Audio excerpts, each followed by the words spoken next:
I, 28F, have been with my husband James, and 29M for 6 years, married for 3. We met in college when I was a junior and he was a senior. From the beginning, I noticed James had a close relationship with his best friend Tom's younger sister, Jennifer, 20F. At first, I thought it was sweet how he looked out for her like a big brother.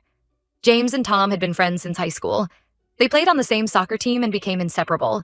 James spent a lot of time at Tom's house, which is how he got to know Jennifer. She was only 11 when they met, and James, being 18 at the time, took on a sort of mentoring role. He'd help her with homework, teach her soccer tricks, and was always there to listen when she had problems at school. As our relationship progressed, I noticed how often James would bring up Jennifer in conversation.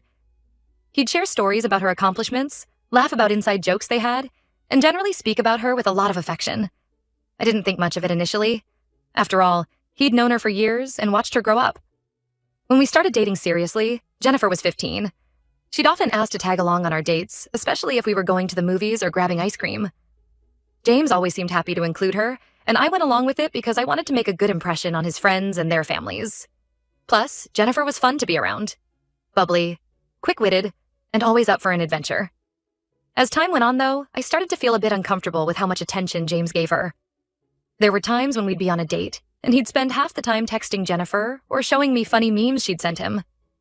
I tried to brush it off, telling myself I was being silly for feeling jealous of a teenager. When we got engaged after 3 years of dating, Jennifer's reaction stuck with me. She pulled James aside at our engagement party and made him promise that getting married wouldn't change their relationship. I overheard her saying, "You can't forget about me just because you're going to be a boring married guy now." James laughed it off, assuring her he'd always be there for her. Despite my misgivings, I made Jennifer one of my bridesmaids. I thought it would help us bond and maybe ease some of the tension I was feeling. On the surface, everything seemed fine. Jennifer was enthusiastic about helping with wedding planning and seemed genuinely happy for us. But there were moments, like when she insisted on having a dance with James at the reception that lasted a bit too long, or when I caught her wearing his jacket at the end of the night. That made me uneasy. Shortly after the wedding, we moved to a different state for James's job. Part of me was relieved to have some distance from Jennifer and the rest of Tom's family. We lost touch with a lot of people back home, and for a while, things were great between James and me. We were. Focused on building our life together, exploring our new city, and settling into married life. But even with the distance, Jennifer remained a presence in our lives. She'd call James regularly, send him long emails about what was going on in her life, and tag him in countless social media posts. James always said I was reading too much into it, that Jennifer was just going through typical teenage stuff and needed a friendly ear. Last month, everything came to a head when Tom came to visit us and brought Jennifer along. She's 20 now, in her second year of college, and I was shocked by how much she'd changed. Gone was the gangly teenager I remembered. In her place was a confident, attractive young woman. As soon as she saw us, the first thing Jennifer said was how hot James had gotten, and how glad she was that he didn't look like a boring married guy. Throughout their visit, Jennifer seemed to ignore my presence and was constantly trying to be close to James. She'd touch his arm when laughing at his jokes, sit unnecessarily close to him on the couch, and find excuses to be alone with him. I tried to rationalize it at first. Maybe she was just excited to see him after so long.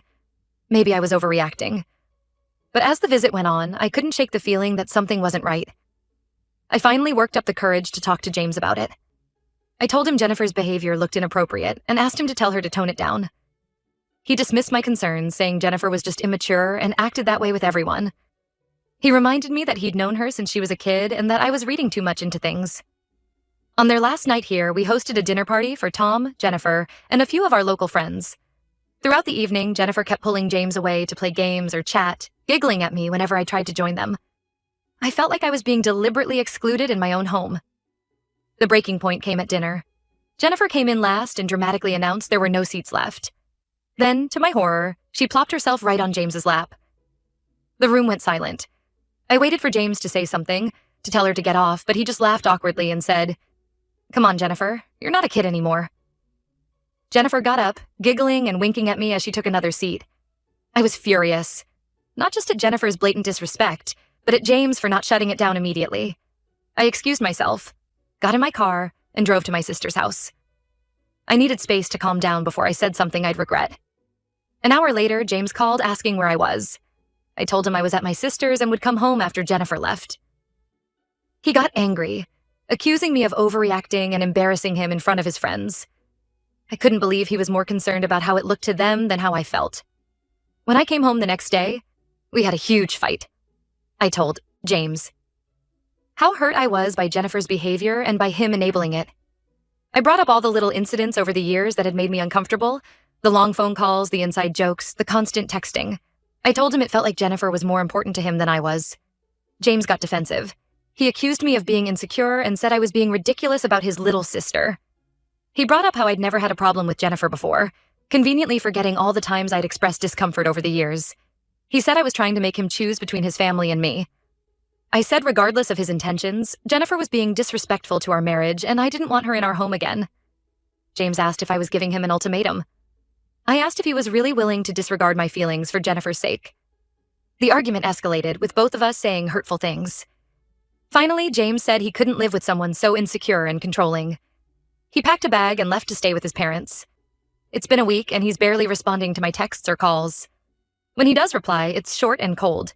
I'm hurt and confused. I thought we had a strong marriage, but this whole situation has made me question everything. To make matters worse, Tom texted me saying I was a horrible person for trying to come between James and Jennifer's special bond. He said their friendship was none of my business, and that I should be grateful James had such a close relationship with his family. Jennifer sent me a message too. It was dripping with condescension, saying how sorry she was for making me feel so insecure, but that I shouldn't have thrown a tantrum and ruined everyone's night. She said James had always been there for her, and that I was selfish for trying to change that. I'm at a loss. I love James, but I'm so hurt by how he's handled this. Am I crazy for being uncomfortable with their relationship? How can I make him understand my perspective? I don't know how to move forward from here. Part of me wants to fight for our marriage, but another part wonders if I'll ever be able to trust him again. How can I compete with a bond that's been there since before I was in the picture? I keep replaying everything in my mind, wondering if I really am overreacting. But then I remember the look on Jennifer's face when she sat on James's lap, the way she smirked at me, and I know in my gut that something isn't right. I just don't know what to do about it. Edit. Thank you all for the supportive comments. To clarify some things, James and I are 29 and 28. Jennifer is 20. James has known Jennifer since she was about 7 years old. At the dinner party, it was me, James, Tom, Jennifer, and 2 other couples, all close friends. I've reached out to one of the other couples who were there to get their perspective on what happened after I left. Update 1. First, I want to thank everyone for their support and advice. It's been incredibly helpful to get outside perspectives on this situation.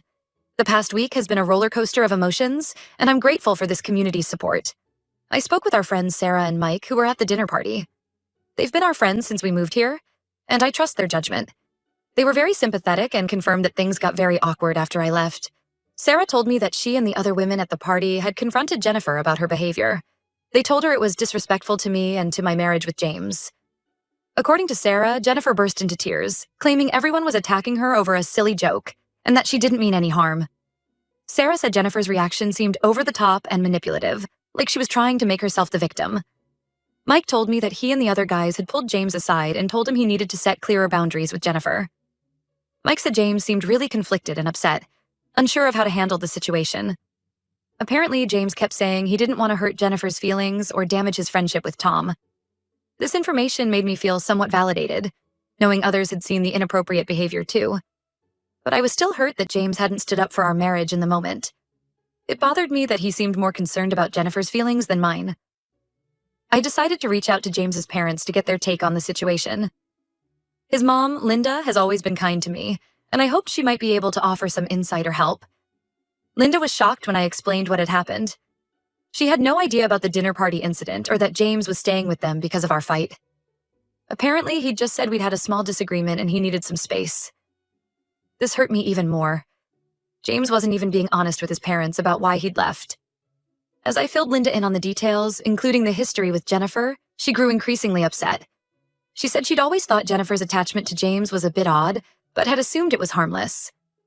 Linda shared some background I hadn't known before. Apparently, when Jennifer was younger, her parents went through a nasty divorce. James had been a stable presence in her life during that time, often babysitting her or taking her out to distract her from the fighting at home. While this information helped me understand the roots of their bond, it didn't excuse the current situation. Linda agreed. She was furious when I told her about the lap-sitting incident and James's reaction.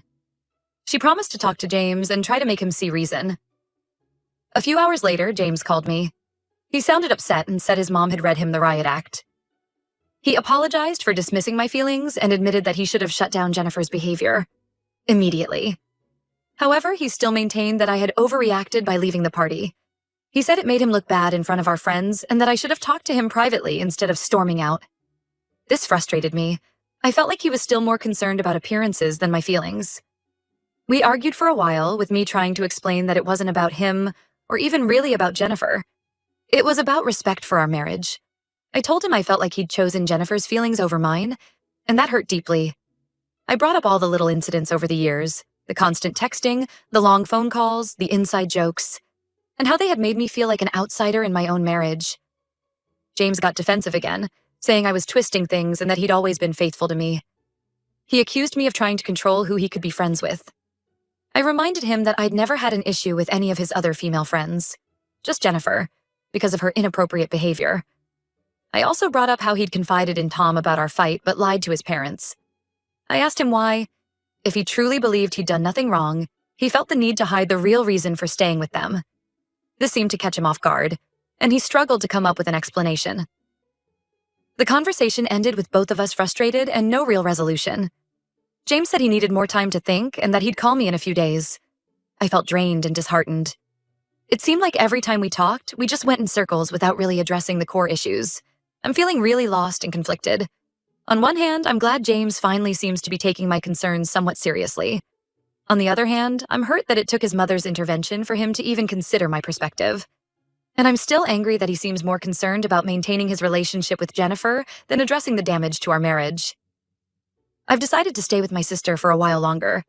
Being in our house alone just makes me sad and anxious. My sister has been incredibly supportive, reminding me that I deserve a partner who puts our marriage first. She's been helping me process my feelings and think through what I want for my future. I find myself replaying moments from our relationship, wondering if there were signs I missed. I remember how James would light up when Jennifer called, how he always seemed to prioritize her needs. I think about all the times I swallowed my discomfort because I didn't want to seem jealous or controlling. Now I wonder if I should have spoken up sooner. I'm trying to stay strong and not cave just because I miss James. I know we need to fully address this issue if we have any hope of moving forward. But I'm scared that maybe our values and priorities are just too different to reconcile. I love James, but I don't know if I can be with someone who doesn't put our marriage first. For now, I'm taking things day by day. I'm focusing on self-care and leaning on my support system. I've even started seeing a therapist to help me process everything. I know I need to be in a good place mentally before I can make any big decisions about my marriage. I'll update again when I have more news. Thank you all again for your support and advice during this difficult time. It means more than you know. Update 2. It's been about 2 weeks since my last update, and a lot has happened. I've been doing a lot of thinking and soul-searching, trying to figure out what I want and need from my relationship. James finally came home after staying with his parents for over a week. We had a long, intense conversation about everything that had happened. He admitted that his mom and dad had really made him think about his behavior and how it must have looked from my perspective. He apologized sincerely for dismissing my feelings and for not setting clear boundaries with Jennifer. He said he'd been blind to how her behavior had changed as she got older, still seeing her as the little girl he used to babysit. James acknowledged that he should have shut down her flirting immediately, and that he'd let things go too far out of a misplaced sense of loyalty to his friend's family. I appreciated his apology, but I told him I was still hurt by how quickly he'd left when we argued, and how he'd seemed more concerned with Jennifer's feelings than mine. We talked for hours, really digging into our issues around trust, respect, and priorities in our marriage. One thing that came out of our conversation was that James had always felt a sense of responsibility for Jennifer. He shared more details about her parents' divorce when she was younger. Apparently, it had been really ugly, with a lot of fighting and Jennifer often caught in the middle. James had been a stable presence in her life during that time, often being the one to pick her up from school when her parents were too busy arguing, or letting her hang out at his house when things were bad at home. While I could understand that history, I stood firm that it didn't excuse Jennifer's current behavior or James's enabling of it. I told James that for us to move forward, he needed to set clear, firm boundaries with Jennifer and prioritize our marriage. We also talked about how James had confided in Tom, but lied to his parents about why he'd left. James admitted he was embarrassed and didn't want his parents to think badly of him. He realized this was a sign that on some level, he knew his behavior had been inappropriate. James agreed that changes needed to be made. He said he'd already spoken to Tom about the situation. Apparently, Tom was mortified when he heard the full story of what happened at the dinner party. He apologized to James for his angry text to me and promised to have a serious talk with Jennifer about her behavior. As for Jennifer herself, James showed me a message he'd sent her. In it, he explained that her behavior had been inappropriate and disrespectful to our marriage. He told her that while he cared about her as a family friend, he needed to create some distance in their relationship out of respect for me and our marriage. He made it clear that any future interactions would need to include me and maintain appropriate boundaries. Jennifer's response was pretty immature. She accused me of manipulating James and trying to cut her out of his life. She said some nasty things about me and our relationship, claiming that I was insecure and controlling. James shut it down immediately, telling her that this was his decision and that he wouldn't tolerate her disrespecting me or our marriage. I felt proud of James for finally standing up to Jennifer, but I'm still struggling to fully trust him again. The whole situation has brought up a lot of insecurities and doubts that I didn't even realize I had. I told James that while I appreciated the steps he was taking, it would take time for me to feel secure in our relationship again. We've agreed to try couples counseling to work on our communication and rebuild our trust. James has also promised to be more transparent about his interactions with Jennifer or any of Tom's family in the future. He's committed to putting our marriage first and working to regain my trust. For now, we're taking things day by day. I'm cautiously optimistic, but still guarding my heart a bit. I know it will take time to fully heal from this, but I'm glad we're both committed to working on our marriage. I'm still staying with my sister for now, but James and I are spending time together each day. We're trying to reconnect and remember why we fell in love in the first place. It's been nice to just talk and laugh together without the shadow of this drama hanging over us. I'll update again if there are any major developments. Thank you all again for your support and advice throughout this difficult time. It's been a challenging journey, but I feel like I'm starting to see a way forward. Update 3. It's been about a month since my last update, and I wanted to share some final thoughts on this situation. A lot has happened, and while things aren't perfect, we're making progress. James and I have been attending couples counseling regularly, and it's been really helpful in improving our communication and understanding each other's perspectives better. We've had some tough conversations, but I feel like we're finally on the same page about priorities in our marriage. One major development is that James has decided to go low contact with Tom's entire family, including Jennifer. He realized that maintaining such close ties with them was causing unnecessary stress in our relationship. He's told them that while he values their friendship, he needs to focus on our marriage right now. Tom was understanding and respectful of James's decision. He apologized again for his initial reaction and said he hoped we could all move past this eventually. Jennifer, on the other hand, didn't take it well. She sent a series of angry messages to both of us, accusing me of manipulating James and ruining their friendship. She said some pretty hurtful things, bringing up private moments she'd shared with James over the years and implying that their bond was stronger than our marriage. James shut it down firmly, reiterating that this was his choice and that her behavior was exactly why he needed distance. He blocked her number and social media accounts, which I appreciate. It shows he's serious about setting boundaries. I'm proud of how James has handled things, but I'd be lying if I said everything was perfect now. I still have moments of insecurity or doubt, especially when I think about how quickly James was willing to dismiss my feelings initially. There are times when I wonder if he's truly changed or if he's just saying what he thinks I want to hear. We're working through these issues in counseling, and I can see real effort from him to rebuild my trust. He's been more open about his day-to-day activities, checking in with me regularly, and making a point to prioritize our time together. We've also been working on strengthening our own relationship, spending more quality time together and really focusing on each other. We've started a weekly date night where we try new restaurants or activities in our area. It's been nice to reconnect without the shadow of this drama hanging over us. As for me, this whole experience has taught me a lot about standing up for myself and my boundaries. I'm glad I didn't just sweep my feelings under the rug or let myself be gaslit into thinking I was overreacting. I've been working on being more assertive in other areas of my life too, and it feels empowering. I've also realized the importance of having my own support system outside of my marriage. My sister and friends have been invaluable throughout this process, offering a listening ear and outside perspective when I needed it most. There have been some unexpected consequences of this situation. Some of our mutual friends have taken sides, with a few suggesting I should just get over it and stop being so insecure. It's been hurtful, but it's also shown me who my true friends are. I know we still have work to do, but I'm cautiously optimistic about our future. James seems committed to making our marriage work, and I'm trying to open myself up to trusting him again. It's a slow process, but we're taking it one day at a time. Thank you all again for your support throughout this journey. Your advice and perspectives were invaluable in helping me navigate this difficult situation. I've learned so much about myself and what I need in a relationship. Whatever the future holds, I know I'll be okay.